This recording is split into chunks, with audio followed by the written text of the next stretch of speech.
السلام علیکم ورحمۃ اللہ وبرکاتہ۔ عزیز طلبہ طالبات، آج ہم کو دیکھنا ہے 12th سوشولوجی اور ہمارا ویڈیو نمبر ہے 1.10، یعنی کہ اس چیپٹر کا 10واں ویڈیو۔ تو وہ دیکھیے، بھارتی سماج کا تعارف، یعنی کہ انٹروڈکشن ٹو انڈین سوسائٹی، یہ ہمارا چیپٹر ہے۔ جیسے کہ بھارتی سماج کے تعارف کو سمجھنے کے لیے ہمیں یہ 3 نکات کو سمجھنا ہوگا، یعنی کہ قدیم اور عہد وسطیٰ کا بھارت، نوآبادیاتی دور اور آزادی کے بعد کا بھارت، یہ 3 نکات کو سمجھنا ہوگا، تب ہم کو ہے تو بھارتی سماج کا تعارف سمجھ میں آئے گا۔ ٹھیک ہے، تو ہم نے قدیم اور عہد وسطیٰ کا بھارت یہ ہم دیکھ رہے ہیں، جس میں ہمارے پاس 5 نکات ہے، جس میں پہلا، دوسرا، تیسرا، یہ 3 نکات ہمارے ہو چکے ہیں۔ ابھی ہمارے پاس یہ 4تھا نکات ہے، سماجی زندگی، یعنی کہ سوشل لائف، ہم کو یہ دیکھنا ہے۔ اب سوشل لائف یعنی کہ سماجی زندگی، اب ہم کو سماجی زندگی میں ہم کو یہ دیکھنا ہے کہ ہمارے ملک ہندوستان کے لوگوں کی زندگی ہے، سماجی زندگی یعنی کہ سماج میں ایک انسان کی زندگی کس طرح ہوتی ہے، اس کا کھانا پینا، رہن سہن، یعنی زندگی گزارنے کے سارے طریقے جو سماج میں ہوتے ہیں، اس کو ہم سماجی زندگی کہتے ہیں۔ تو سماجی زندگی کو دیکھنے کے لیے ہمیں ہمارے ماضی میں جانا پڑے گا، ہندوستان کے ماضی میں۔ جیسے کہ 1921 میں جب ہندوستان میں انگریزوں کی حکومت تھی، تو تب ہندوستان میں انگریزوں نے ریلوے لائن بچھانے کا کام شروع کیا۔ تو اس وقت ہے تو بہت ساری پرانی اینٹیں، سونے چاندی کے سکے، مہر اور برتن وغیرہ ملی، ایسے ایک کے بعد نیچے ایک، ایسے زمین میں 7 بستیاں ملے۔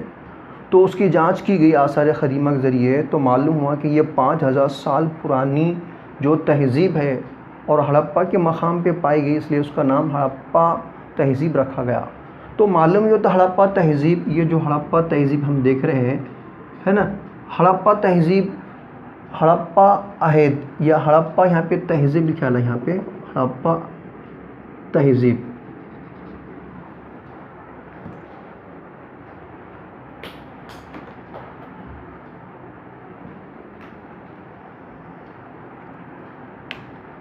تو یہاں پہ کیا ہے، ہڑپا تہذیب۔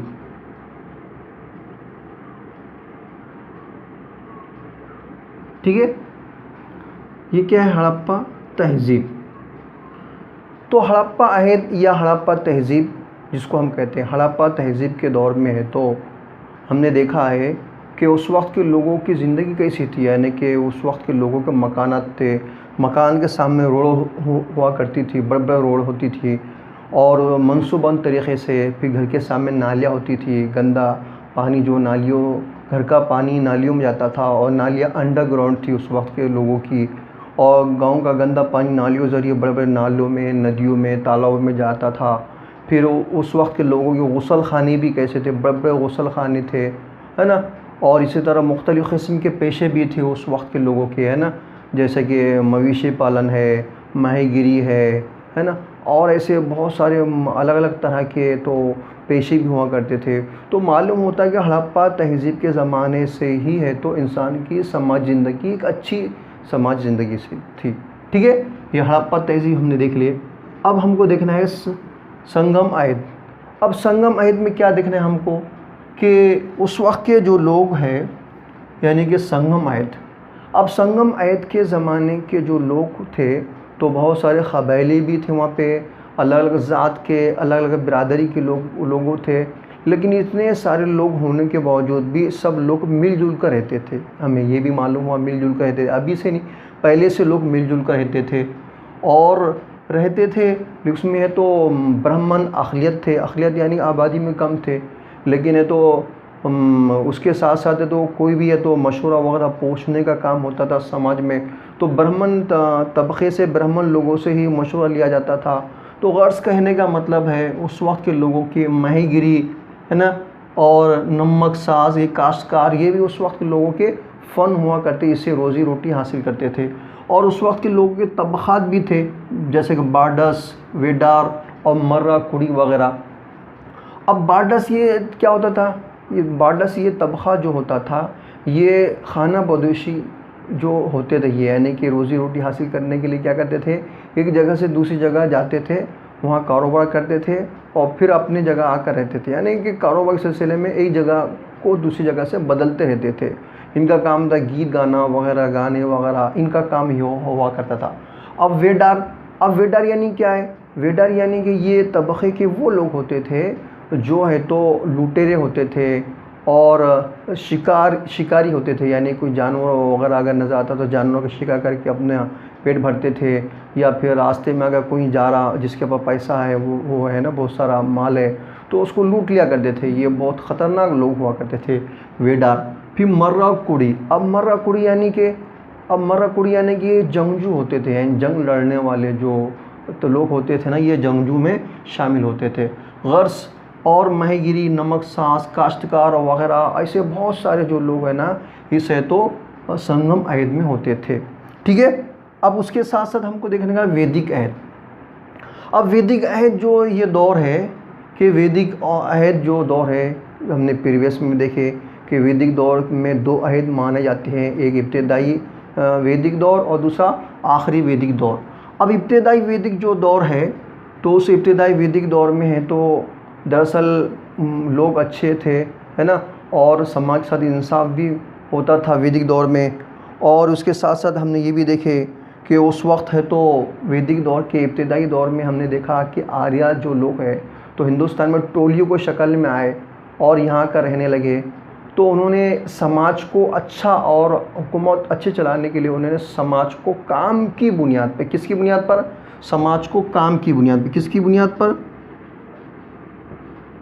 سماج کو کام کی بنیاد پر انہوں نے کیا کیا؟ تقسیم کیے تھے 4 طبقوں میں، جیسے برہمن ہے، کھتری ہے، ویش ہے، شودر ہے، ایسا 4 طبقوں میں تقسیم کیے تھے۔ برہمن کا کام یہ تھا کہ تو پڑھنے پڑھانے کا کام کرنا، تعلیم، معلم کا کام ہے، معلم مذہبی پیشوا ہوا کرتے تھے، ہے نا، ان کا کام یہ ہوتا تھا۔ جبکہ کھتری کا کام ہوتا تھا کہ حکومت کرنا، ملک کی حفاظت کرنا، فوج ہوتی تھی، یہ کھتری، یا اس کو شتریہ کہیں گے، یا پھر تیسرا اس کو چھتری بھی کہتے ہیں، 3 طرح سے ہم اس کو کہتے ہیں۔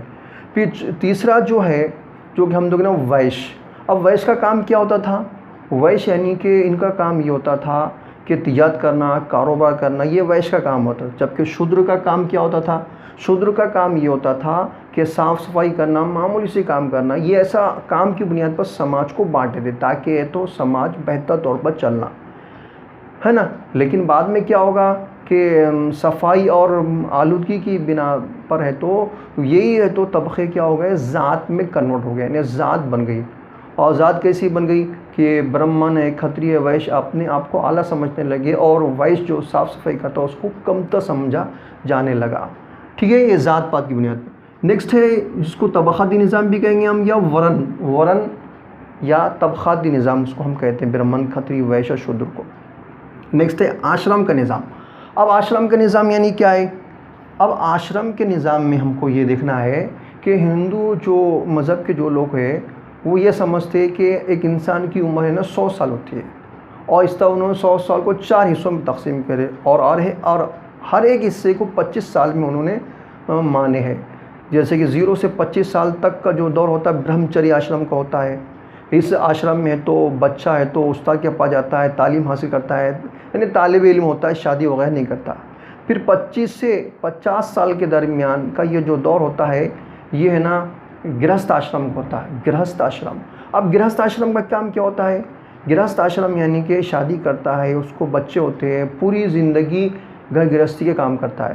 اب تیسرا ہوتا ہے وان پرست آشرم یا ورن پرست آشرم بھی کہیں گے۔ تو ورن پرست آشرم جو ہوتا ہے اس میں یہ 50 سے 75 سال کے درمیان ہوتا ہے۔ اس میں کیا کرتا ہے بچہ، یعنی اس میں آدمی کیا کرتا ہے کہ گھر دار کو چھوڑتا ہے اور تپسیا کرتا ہے، اکیلا رہتا ہے اور اپنی بھگوان کی عبادت کرتا رہتا ہے، سب کچھ چھاڑ کر بھگوان کی عبادت کرتا ہے۔ پھر یہ ہوا، پھر چوتھا آخری سنیاس آشرم۔ اب سنیاس آشرم میں کیا ہوتا ہے؟ اب سنیاس آشرم یعنی کہ اس میں کیا کرتا ہے فرد ہے تو 75 سے 100 سال کے درمیان میں اپنا سب کچھ، بیوی، بچے، ماں باپ، دنیا کو چھوڑ دیتا ہے، اور اسی طرح جنگل میں اور اسے نکل جاتا ہے، بھیک مانگ کر ہے تو اپنی زندگی گزارتا ہے، کھاتا پیتا ہے اور اپنی بھگوان کی تپسیا میں لگ جاتا ہے۔ تو اس طرح یہ جو ہے نا